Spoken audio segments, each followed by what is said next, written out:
Aujourd'hui, c'est 3 questions pour développer son automotivation et atteindre n'importe quel objectif. Ouais.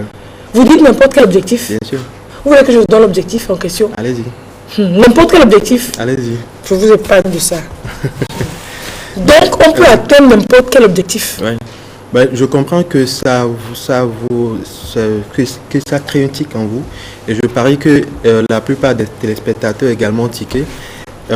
Le principe, il est clair. Et de plus en plus, nous nous rendons compte que dès qu'un homme se fixe un objectif, on est capable de l'atteindre.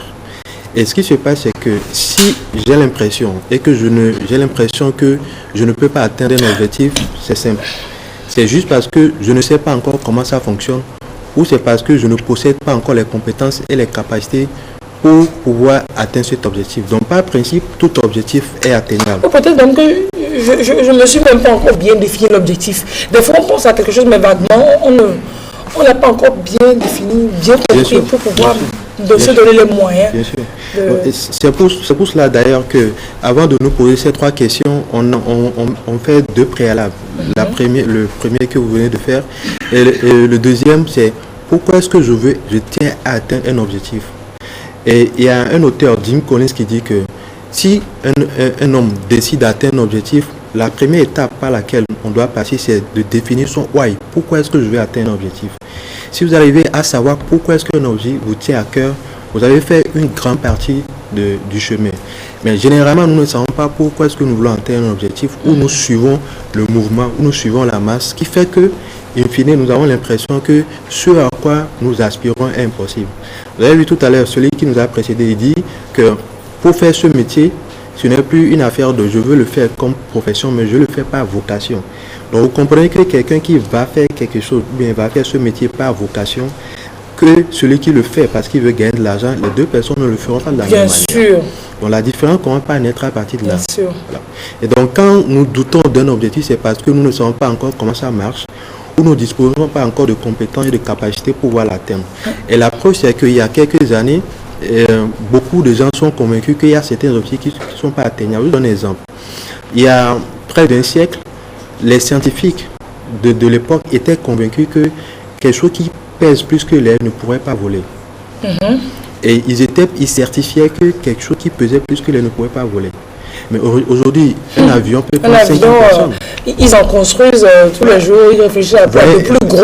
Le luxe qui est dans les avions, les plateformes pétrolières, les bateaux. Donc, alors qu'en son temps, ils étaient convaincus, les scientifiques émérites, ils étaient convaincus que ce n'était pas possible. Et ce qui se passe, c'est que on se rend compte que nous, hommes humains, nous ne sommes que à l'utilisation, nous n'utilisons que une infime partie de notre potentiel, 10 à 12% de notre potentiel. Mais regardez ce que les hommes font avec ce petit potentiel qu'ils ont développé. Donc, imaginez si nous... On développe tout notre potentiel. On va même transporter le globe terrestre, la Terre comme ça. Et la science de jour en jour dément les certitudes que nous avions, comme quoi certains objectifs ne sont pas atteignables. Donc si on ne peut pas atteindre l'objectif aujourd'hui, c'est parce que je ne sais pas encore comment ça fonctionne. Mais sinon on peut tout atteindre. Comme le jour où on le saura, on le fera. Voilà. Bon, donc, se demander déjà si notre désir d'atteindre notre objectif, est-ce qu'il est assez fort? Assez fort, voilà. On va partager 3 questions avec vous ce matin. Parce qu'il y a ce défi de motivation. Comment est-ce que je trouve la motivation pour atteindre mes objectifs? 3 questions. Première question. Quand vous avez un objectif à atteindre, jusqu'où l'envie, le désir d'atteindre ce objectif vous tient à cœur? Et si ça ne vous tient pas suffisamment à cœur, vous allez voir que la plupart d'entre nous faisons un service minimum à la matière. Quelqu'un qui travaille dans une entreprise et est venu là juste pour gagner de l'argent, cette personne va faire un service minimum. Donc, vous voulez quelqu'un qui est de l'administration publique, par exemple? Entre autres, si vous voulez. Il attend midi, il est pressé que 10 heures arrive, que le balai finisse vite, entre autres. Quoique là-bas, il y a des gens qui sont assez consciencieux, qui font leur travail. Donc, et même dans les relations, quand je veux atteindre un objectif, je veux amener quelqu'un à élever son niveau, l'envie, ce désir-là, jusqu'où c'est fort à mon niveau. Et regardez, on avait donné l'exemple du baccalauréat. La plupart d'entre nous qui sont sur le plateau ici, je suppose, nous avons passé le bac. C'est possible. Voilà. Mais regardez, quand il fallait passer le bac, comment est-ce qu'on était concentré là-dessus? Voilà. À un moment donné, on n'imagine même pas en train d'échouer. Et on était tellement concentré là-dessus, nous étions capables de laisser tomber tout pouvoir nous concentrer là-dessus. Pourquoi est-ce qu'on n'arrive pas à se concentrer sur l'objectif? C'est ça la clarification de l'objectif. Rappelez-vous, on a dit tout à l'heure, pourquoi est-ce que je vais atteindre l'objectif? Pourquoi est-ce que je vais obtenir le bac? Si je me rends compte que la plupart de mes camarades ont obtenu le bac et que je suis en train de trimer 2 fois, 3 fois, 4 fois et que je me dis, ok, stop, maintenant c'est bon, il faut que ça change. C'est-à-dire que j'ai répondu maintenant au pourquoi est-ce que je tiens à obtenir le bac. Et donc on peut mettre tous les moyens. Cet instant, tout ce que je ferai, toutes mes énergies, mes forces vont être canalisées sur l'obtention du bac. Mais ce qui se passe, c'est qu'à la première année, ou bien au premier essai, c'était pas suffisamment fort. Donc on pensait que bon, on allait passer ça allait passer comme une lettre à la poste. Voilà. Donc cette capacité-là à se concentrer sur l'objectif et à définir son pourquoi qui fait que le désir devient suffisamment fort. Et on dit également que le désir doit être différent d'un souhait. La plupart d'entre nous, nous formulons nos objectifs en termes de j'aimerais bien, je souhaiterais que, voilà, si je pouvais avoir, voilà, si il me donne ça, ça me suffirait. Même bon, la providence, ça, quoi. Voilà. Entre autres, la providence. Et puis, je ne sais pas précis, c'est difficile de l'obtenir. Alors que notre subconscient fonctionne en termes de précision. C'est ce que vous le demandez avec précision, en mettant la quantité, la qualité, qui fait que l'objectif finit par arriver. Et si vous ne mettez pas de la précision dans vos objectifs, vous allez obtenir ce que nous appelons à HEC le SMIC de la vie. Ça veut dire quoi? Que le minimum. Voilà, le minimum. Vous n'allez pas mourir, donc vous allez quand même obtenir un minimum. Mais vous n'obtiendrez pas ce que vous devez obtenir. Donc, d'où l'importance de pouvoir quantifier ces objectifs et de ne pas s'arrêter au désir, au souhait. J'aimerais, je souhaiterais, si j'ai ça m'irait. Ou bien, vous voyez des gens qui viennent en entretien, vous leur demandez quelles sont vos prétentions salariales et disent, ce que vous trouvez, donnez-moi ça. Ou bien, si j'ai le minimum qui peut me permettre de me déplacer, ça me suffirait. Donc, quand c'est comme ça, l'entrepreneur aussi ne vous prend pas au sérieux. Voyez un peu. Donc, le désir doit être un peu plus fort qu'un souhait, qu'un vœu. Voilà.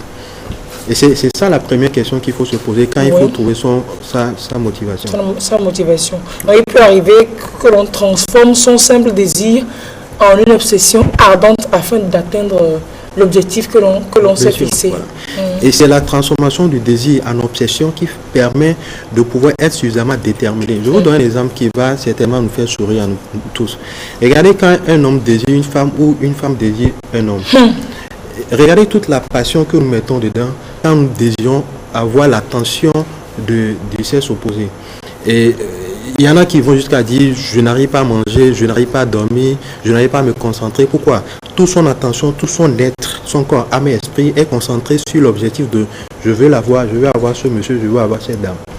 Et vous allez remarquer que généralement quand ça se passe comme ça, nous finissons par avoir gain de cause. Pourquoi? Tout notre être est mobilisé pour atteindre cet objectif. Donc c'est cette capacité à rendre un objectif obsessionnel qui nous permet de finir par atteindre un objectif. Donc, si vous avez la capacité d'avoir un objectif et de vous concentrer comme une femme qui désire un homme ou un homme qui désire une femme, ça devait aller.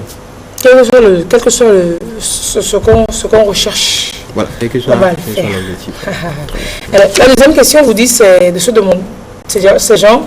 Croyez-vous vraiment que cette réalisation soit possible afin de trouver des raisons pour agir et ne pas justifier l'immobilisme. Voilà.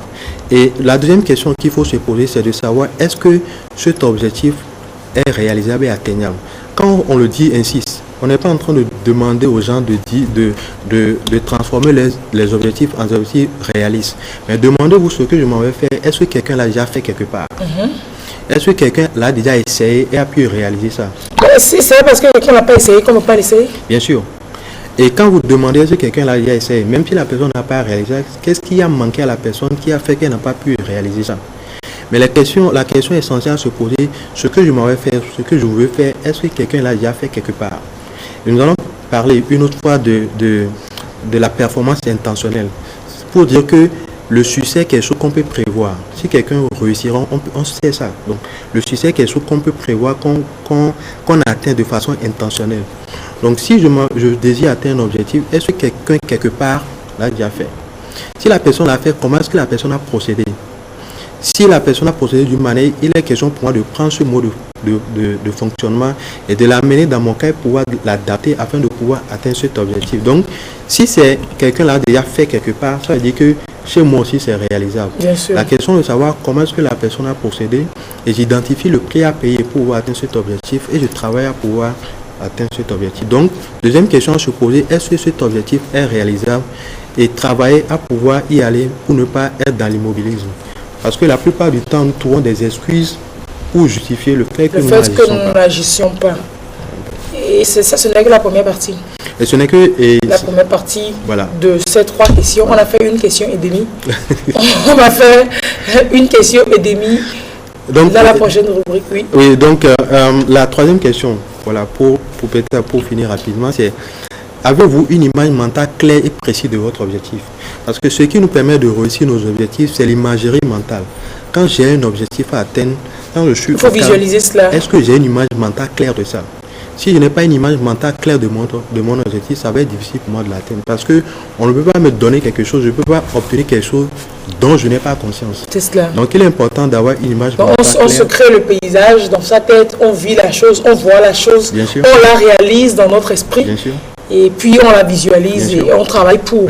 C'est cela. Et pour corroborer ça, une phrase de Al Urban qui dit: si vous êtes habité d'un désir ardent, d'une conviction inébranlable et d'une image claire de votre succès, vous aurez toute la motivation qu'il vous faudra dans la vie.